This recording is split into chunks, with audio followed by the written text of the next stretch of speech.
Hi guys, Harry Thomas here, and welcome to my second podcast. That's right, if you've seen my podcast to celebrate the 50th anniversary of The Lord of the Rings, The Fellowship of the Ring, you will know that I will now also be doing podcasts on my channel occasionally, once in a while, to celebrate or reflect on certain things in film, television or video games, or any media. And I just wanted this podcast to be to remember a very special person, somebody who's not just been a part of my childhood but everybody's childhood, a pioneer, an innovator, a legend who changed the world and changed animation forever. Walt Disney. It has been 50 years since he died on the 15th of December 1966, and that's interestingly enough the year my mum was born. Yes, she was only 6 months old at the time. Walt Disney was certainly a part of her childhood and easily a part of my grandparents' childhood, because my granddad was 6 and my granny was 5 when Snow White and the Seven Dwarfs, which you all know is the first Disney animated classic and the first ever animated feature film. But did you know that Walt Disney, when he invented Mickey Mouse, the icon of Disney, one of the most iconic, popular characters of all time, he didn't actually call him Mickey. He suggested the name Mortimer Mouse, but his wife deeply disliked the name and insisted he be called Mickey, to which Disney agreed. And Mickey Mouse at the time was an absolute celebrity. Made his film debut in 1928 with the animated short film Steamboat Willie, which was just an instant hit. Everybody loved it and was raving about it, and it put his name on the map. Yet despite that, he still wasn't satisfied. He was just getting tired of making formulaic short cartoons. He wanted to push animation to the limit even further. That's how much of a pioneer he truly was. He wanted to make the first ever animated feature with an adaptation of Snow White and the Seven Dwarfs, but at the time his studio and his animators thought that was crazy, because an animated feature, of course, had never been done before. They didn't think they could pull it off. They didn't think they could keep up with his demands. And the film wasn't completely finished until I'm either a month or a week to the premiere. It had that much production delay, but by the time it was released, when Walt came to the premiere, his anxiety was really rising. He was really nervous. He really wasn't sure if it was gonna work, but luckily for him, fate was on his side. The audience absolutely loved it. They wowed at the longer length. They loved the characters. They laughed. They loved the Technicolor. They booed the Queen. They laughed at the dwarves, and they cried when Snow White fell into her sleep. And they cheered and absolutely erupted with applause when at the film's ending. Walt Disney had never been prouder that day. He knew he had done it. Although Snow White and the Seven Dwarfs did not get nominated for the Academy Award for Best Picture, much to his disappointment, I really think it should have been nominated for Best Picture. It was without question the best movie and biggest achievement of 1937, and it will be 80 years old next year. I will definitely be reviewing it for its 80th anniversary, and well, I've got to review many more of the Disney films on my channel. I haven't even covered half of them. That's something to look forward to. But at least the film won him a special Oscar and was recognised as an achievement to the country, and well deserved.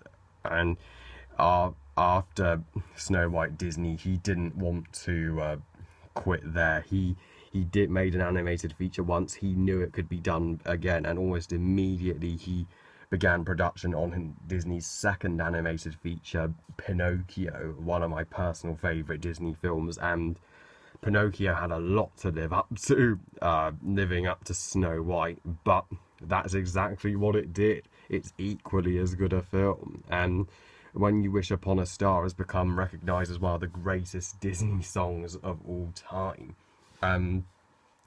By then, Walt Disney was not just a legend in animation. He was a celebrity around the world. Everybody knew him, and the first ever animated feature films that he made, they didn't just wow America. They wowed the globe. Everybody loved them and wanted them to be a part of their childhood, especially me. And at the time, he was even lucky to get two daughters, because his wife gave birth to his first daughter, and they adopted a second daughter, and he adored his daughters and gave them everything. He, as well as a wonderful animator, he was a perfect father.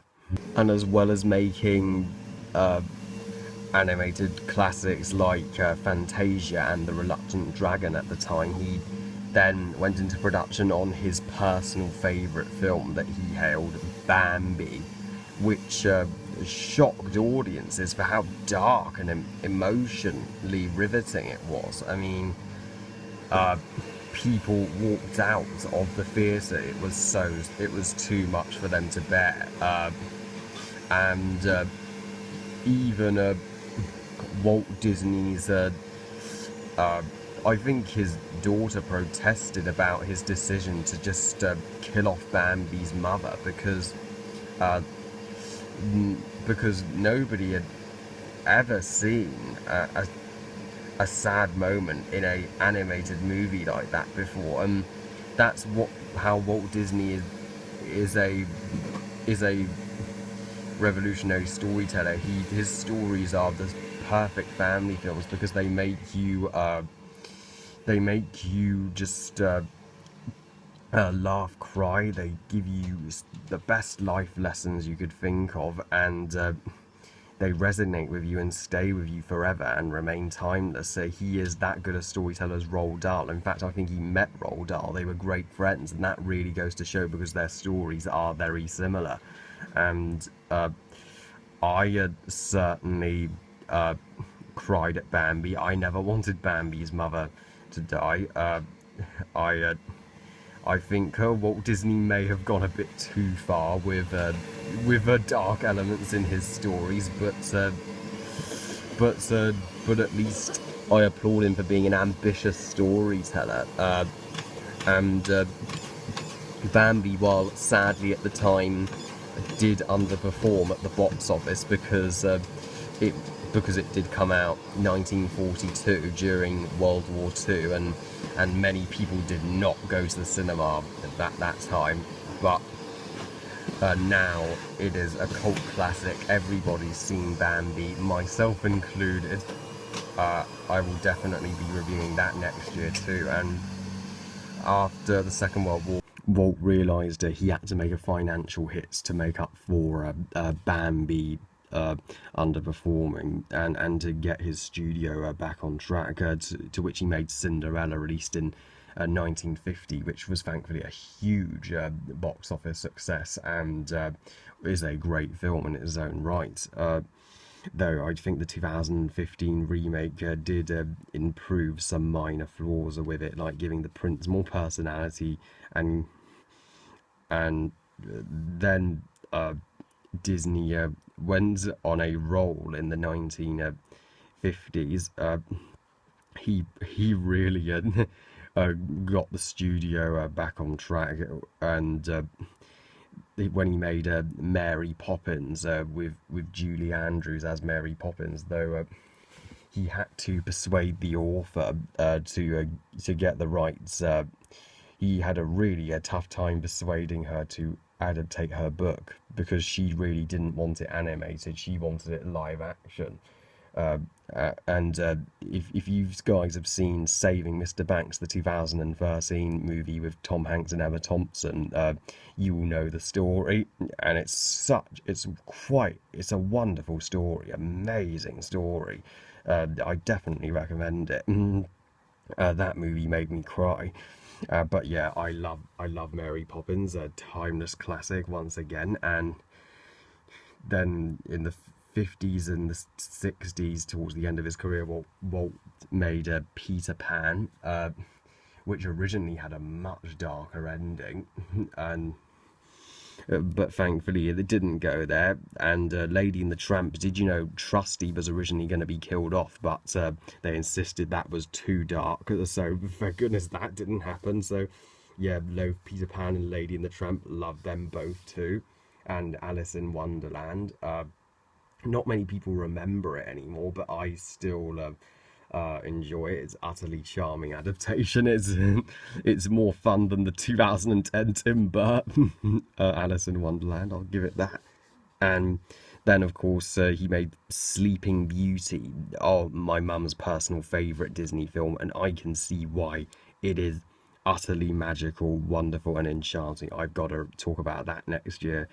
And the last few films he produced at Walt Disney Pictures towards the end of his career, Walt made 101 Dalmatians, which is just brilliant, is just awesome. I even didn't mind the live action remake with Glenn Close, and The Sword in the Stone. Very underrated Disney movie. I don't know why nobody remembers it anymore, but it's absolutely hysterical. It's just fun, and that's what Walt wanted it to be. But sadly, The Sword in the Stone wasn't well received in the US, so Walt really thought, we've got to make up for Sword in the Stone. We've got to make The Jungle Book next. He did plan on making Beauty and the Beast, but sadly never saw Beauty and the Beast completed. But if he had seen Beauty and the Beast, he would have absolutely loved it, because as we all know, that's one of their greatest films by far. But yeah, with The Jungle Book, it was famously the last Disney movie to be made under his supervision, which is why it's one of the most beloved. And although people point out its flaws today, at the time it was remarkable. And Walt Disney rightfully, I think, wanted Rudyard Kipling's dark elements to be removed. He just wanted a fun, happy musical, which is a different adaptation of the book, but that worked. And as sadly, on the 15th of December 1966, Walt Disney did pass away, I think, of lung cancer, as he was a heavy smoker, and that really contributed to it. But he will forever be remembered for everything he's done. And The Jungle Book was released exactly a year after he died, and it was done the way he would have wanted it, and he would have been so happy. How Disneyland is the most popular place in the world to visit. It is literally the happiest place on earth. I've been to Disneyland in Florida and Paris, both awesome. And thank you, Walt Disney.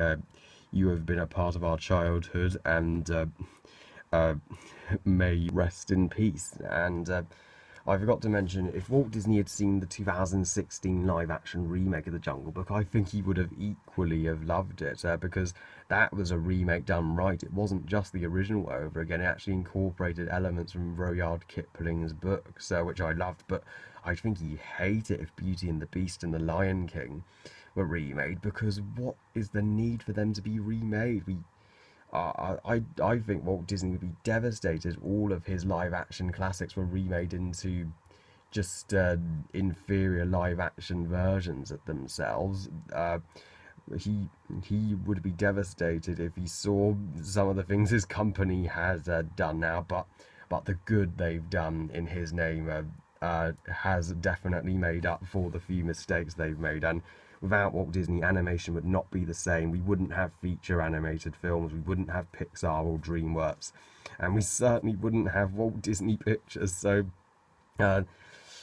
we should be thankful for him to that. Well, I love you guys. Thank you all for watching. I hope you guys enjoyed this podcast. And what do you think of Walt Disney? Please comment, let me know. Please like this video and subscribe. Follow us at and on Google+, and I'll see you all next time. Bye, guys.